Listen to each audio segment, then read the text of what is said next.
Good morning, everybody. We have about 80 people registered. I don't see so many now, but they are coming, and there are still some more in the lounge. So, we have more coming. But we have to start because we are on a schedule. We have a great event today prepared for all of you. Fans of international business, international trade, foreign direct investment. Thank you for coming. And I would like, it is my privilege and pleasure to open this big event for the Center for International Business Acceleration. It's 10th Annual Global Trade and Investment Forum. For those who do not know me, my name is Elena Yankova, and I'm the founder of CIBA and its current president. Now, I would like to thank all of you who came today to this event, expressed an interest in the event, and all you speakers, moderators, attendees, and all interested in this area of international business. I would like to acknowledge first the participation of our platinum sponsor, participants from the Empire State Development, Global New York, and the strategic unit of Global New York. I would like to acknowledge here in the audience Jeff Janishevsky, I'm sorry for the pronunciation, who is the Senior Vice President of Empire State Development for Strategic Development in Global New York. Jeff. Then, sorry, I will get my list now.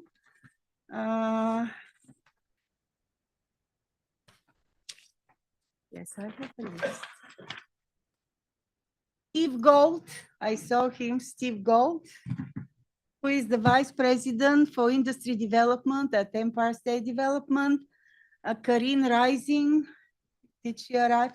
Oh, hey, Karine.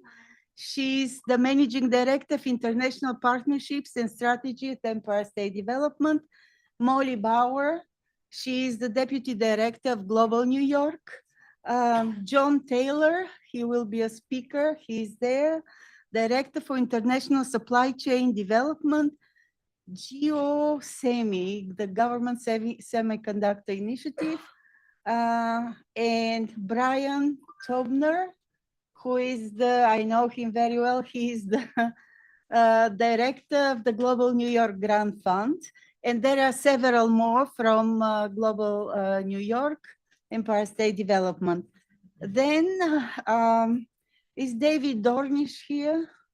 He was supposed to arrive from Washington, D.C. He is a representative of the U.S. Accountability Office. Anne-Sophie Marley, is she here? Did she arrive yet? Okay, she's from the New York City Economic Development Corporation. Then we also have representatives of the international diplomatic, business and trade communities in New York, in the New York metro area. I'd like to acknowledge His Majesty Angelov, the Consul General of the Republic of Bulgaria in New York City. Then Emilia Keresteliev, who is the consul at the Bulgarian consulate. Eleanor Moran, I'm not sure if she arrived. She's the counsel to the Consul General of UAE in New York City. David Bryce, trade representative. David is here. He is also a speaker from the Canadian Consulate General. Polly Lai, who is economic officer at the Taiwan Investment and Trade Office in New York City, or Taipei Economic and Cultural Office in New York City. Michael Grossman, who is the chief representative of the U.S. Office of Dubai Chamber. And previously, for many years, he had worked for the U.S. Commercial Service in New York City. Louis Materon, who is, oh, he's here over there. He's trade representative at ProColumbia in New York City office. Sven Hochme, I consider him, he's a speaker on the first panel. He's a German, and he really promotes US European relations.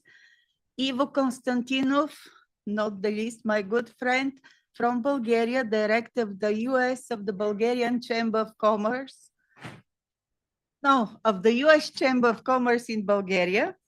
Then we have Inga Dittinger from the Baltic American Chamber of Commerce in New York City, and Sujin Chung. She's the founder of Climate Bridge Korea. Probably she will arrive a little bit. Then we have a representative of several international business companies. They are all on panel 4 and panel 3. And what else?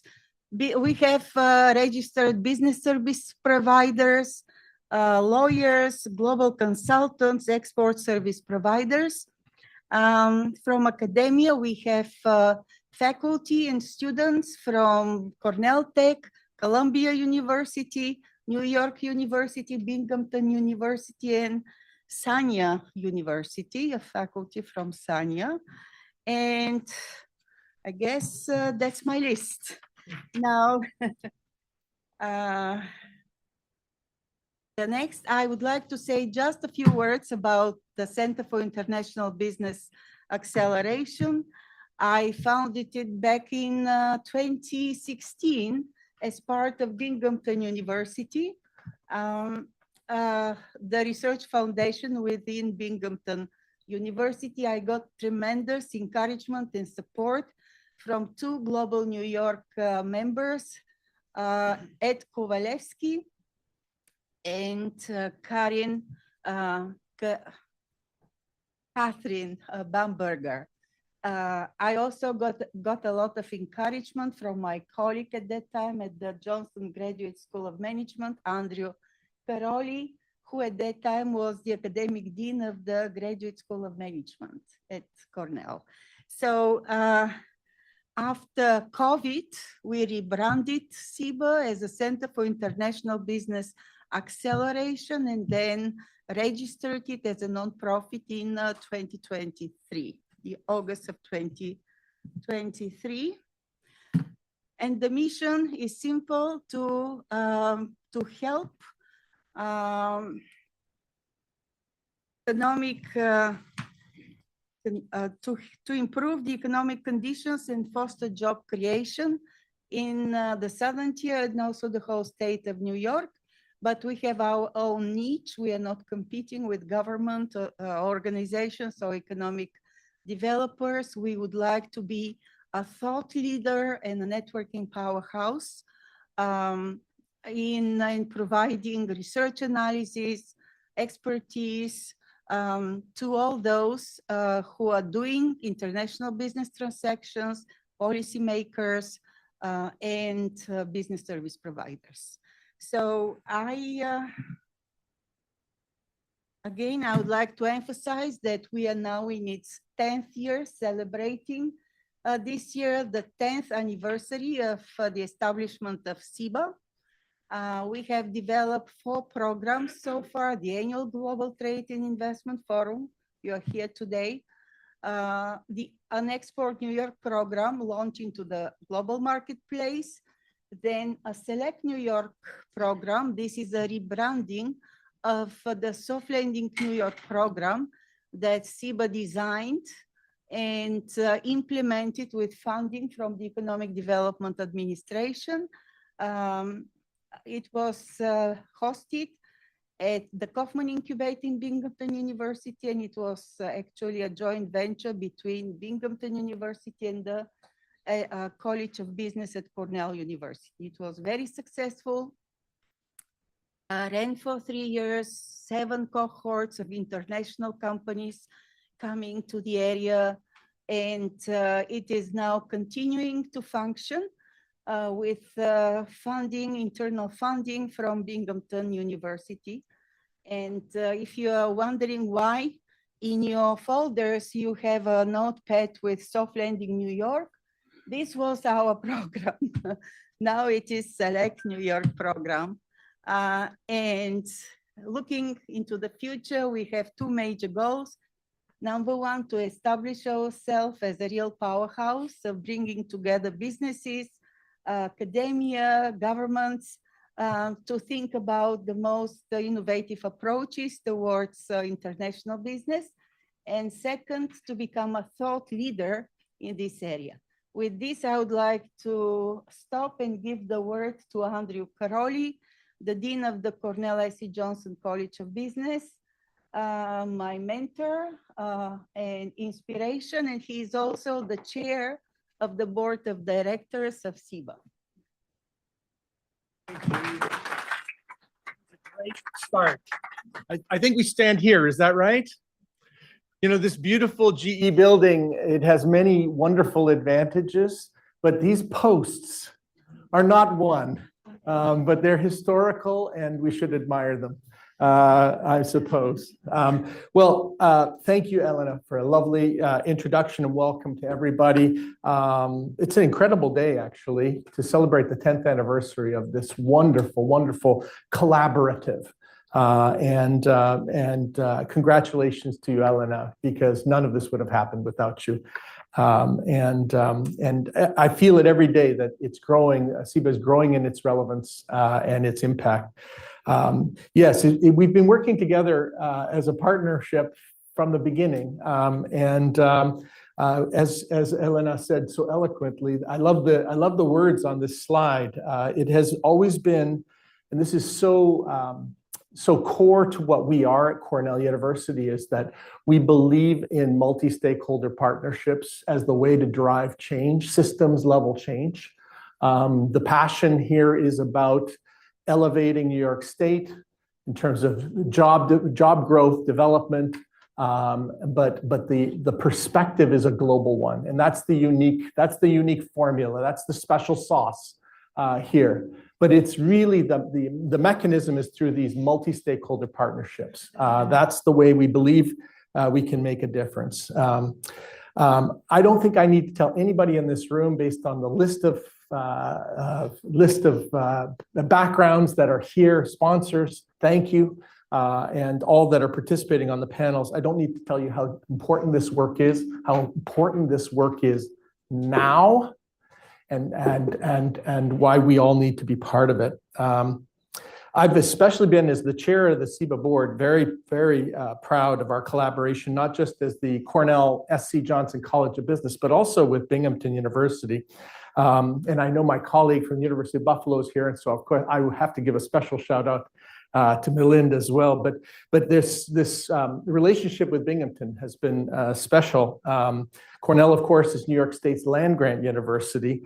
Binghamton is one of the jewels in the State University of New York crown, an enviable higher public education university. And the combination of the strengths are really important. And it came to the fore, as you mentioned, with the Soft Landings program, which I remember very fondly, meeting all of those companies that were incubating in the Kauffman incubator, coming here from wherever, many countries. I think 11 companies a year. A number of them are here, maybe? Total of 90. 90 companies from around the world found a place where they could find a place to put their feet down, know that there was an opportunity to build out a marketplace for whatever their company's goals and objectives were in the country. They knew that this was a place that they were welcome and the opportunities would be here. And that incubator was, and that whole advising and mentorship program was really, really special. Thank you to the EDA for all of that. I think another really important thing has been these CIBA forums. These have been very exciting and vibrant discussions. I hope you'll find the same today. One of the ones that I recollect most importantly was one of the first ones in person after COVID in 22 at Binghamton, where I remember hosting, as I will this morning, Our keynote speaker was then Stan Whittingham, who was a Binghamton professor and Nobel laureate, who basically invented the concept of the lithium-ion battery. And it was a talk that stays with me. I remember the place. I can remember him sitting next to me and the large audience that we had gathered. And the point that he made was about the importance of the present global supply chain, which was the core of his theme, was being untenable. And that each country and region around the world needs to create its own supply chain infrastructure for anything to properly work. And he talked about critical elements that need to be locally sourced and somehow circumvented by local scientific advancements. Hence the importance of the university as a catalyst. I thought it was a very practical and yet very scientifically grounded talk. It left with some really good, clear-eyed guiding principles, and I thought it was a really, really effective. And I'll remember that one for a long time. But it's this kind of open discussion that I think you'll feel as part of the day today.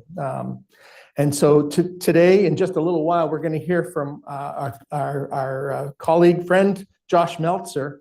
He's a former fellow of global economy and development at the Brookings Institution, and he's currently the principal of global AI policy at Amazon Web Services. It's going to be a great talk. Looking forward to it.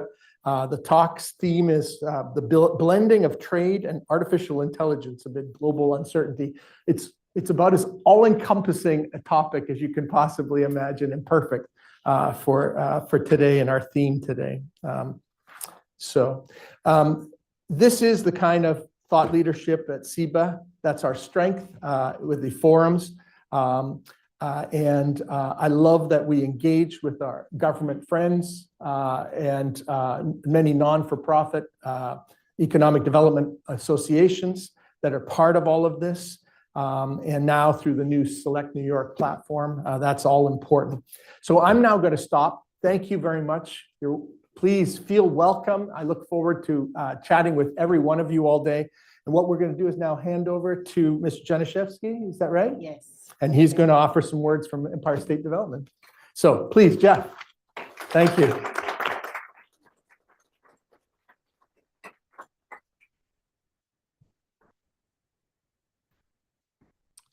Good morning. Turn that around. It's a pleasure to be with all of you today at the 10th Annual Global Trade and Investment Forum. My name is Jeff Januszewski, or Januszewski if you're Eastern European. And I am the Senior Vice President of Global New York and the Strategic Business Divisions at Empire State Development. I want to thank Dr. Elena Iankova and the Center for International Business Acceleration for bringing us together. Global New York is very happy to be a platinum sponsor today because this forum is such an important space to talk about not just economic growth, but how we compete and collaborate globally.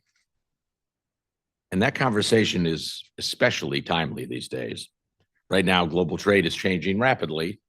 We're seeing supply chain shifts, new technologies reshaping industries, and continued very much uncertainty in international markets. But with uncertainty, there is also opportunity for companies to diversify, to build resilience, and to grow beyond their traditional markets. Global New York can help and help companies navigate that uncertainty. At Empire State Development, through Global New York, our mission is to help New York companies seize those opportunities. We support businesses at various stages of their export journey through three core programs. One is our Export Marketing Assistance Service, otherwise known as EMAS, because in government, we turn everything into an acronym. Global New York manages 15 international offices throughout the world in Africa, Australia, Canada, the Caribbean, China, Europe, India, Israel, Japan, Mexico, the Middle East. I can't even do this by memory anymore. Singapore, South America, South Korea, and Taiwan. These offices provide access to the markets of more than 180 countries through the EMAS program. EMAS is a no-cost, hands-on service that connects companies directly with our in-country experts around the world. Through EMAS, businesses can identify the right markets, receive customized market research, and get connected with vetted distributors and partners. Companies can explore up to 3 markets per year, allowing them to expand strategically. And what makes EMAS so valuable is that it removes uncertainty. It gives companies not just information, but real connections and a clear path forward. Now, obviously, this is for small and medium-sized businesses. IBM and GE don't need our advice, okay? But after we kind of point you in the right direction, we've got some financial programs to assist. One is an acronym again, STEP. It's the State Trade Expansion Program, and it's funded through the Small Business Administration. And with the current partial government shutdown, we don't know when we're going to see this year's money for that. But in normal times, STEP provides grant funding of up to $10,000 to support activities like trade shows, travel, and international marketing. Our other program is state-funded, the Global New York Grant Fund. This helps companies scale their efforts up with the funding to support larger export initiatives and expansion. So together, these programs kind of form a pipeline. EMAS helps you identify opportunity. STEP helps you pursue it. Global New York's fund helps you scale it. And that matters because exporting is a journey. Companies don't just need interest. They need direction, resources, and partners. And that's exactly what Global New York is trying to provide. And it's why partnerships like this one with CIBA are so important. Because global success happens when business, government, and academia work together to create real pathways to growth.